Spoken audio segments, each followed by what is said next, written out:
സംസ്ഥാനത്തെ ഓണാഘോഷങ്ങൾക്ക് സമാപനം കുറിച്ചുള്ള തൃശൂരിലെ പുലികളി ഇന്ന്. വർഷങ്ങൾക്ക് ശേഷം സ്വരാജ് റൗണ്ടിൽ 9 പുലികളി സംഘങ്ങളാണ് ഇറങ്ങുന്നത്.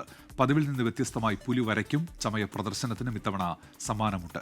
വിവിധ പുലിമടകളിലെല്ലാം തന്നെ ഒരുക്കങ്ങൾ തകൃതിയായി നടക്കുന്നു. പലയിടത്തും രാവിലെ തന്നെ തുടങ്ങിയതാണ്. അതായത് 4 മണിക്കും 5 മണിക്കൊക്കെ ഇതിന്റെ ഒരുക്കങ്ങൾ തുടങ്ങി. നമ്മളിപ്പോൾ കാണുന്നത് ഇത് പെയിന്റ് അതിനുവേണ്ടി പുലിക്കുള്ള ചായം മിക്സ് ചെയ്യുന്നതാണ് കാണുന്നത്. എന്തായി പുലി ഒരുക്കങ്ങളൊക്കെ?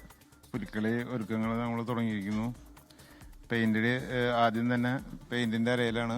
പെയിന്റ് അര കഴിഞ്ഞ് കഴിഞ്ഞാൽ വേഷം വരയ്ക്കാൻ തുടങ്ങുന്നതായിരിക്കും. പിന്നെ ഞങ്ങൾ 7 വർഷത്തിന് ശേഷം അതിഗംഭീരമായി തിരിച്ചു വരവാണ് ഞങ്ങളുടെ.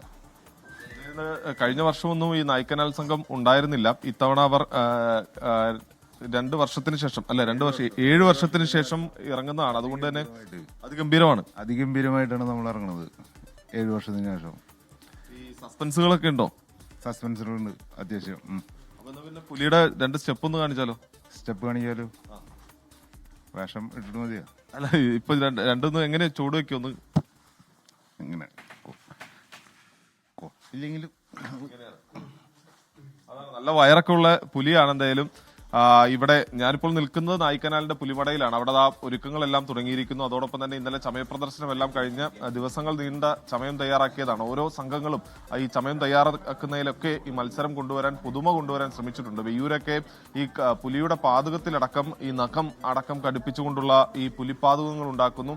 അതോടൊപ്പം തന്നെ മറ്റ് സംഘങ്ങളാകട്ടെ എല്ലാവരും ഓരോരോ സംഘങ്ങളും മെറ്റാലിക് പെയിന്റ് ഉപയോഗിച്ചുകൊണ്ട് വിയൂർ ദേശം എത്തുന്നു. അങ്ങനെ തുടങ്ങി അതോടൊപ്പം തന്നെ പുലിയുടെ ചിത്രങ്ങൾ പതിപ്പിച്ച കുടയുമായി അയ്യന്തോൾ ദേശം എത്തുന്നു. അങ്ങനെ വിവിധ സംഘങ്ങൾ ഓരോ മത്സര ബുദ്ധിയോടുകൂടി പുതുമകൾ കൊണ്ടുവരാൻ ശ്രമിച്ചിട്ടുണ്ട്. ആ പുതുമകളെല്ലാം തന്നെ എന്തൊക്കെയാണെന്ന് നമുക്ക് വൈകുന്നേരം 4 മണിയോടുകൂടി അറിയാം. 4 മണിക്കാണ് ഈ സംഘങ്ങളെല്ലാം തന്നെ സ്വരാജ് റൗണ്ടിൽ കയറി തുടങ്ങുന്നത്.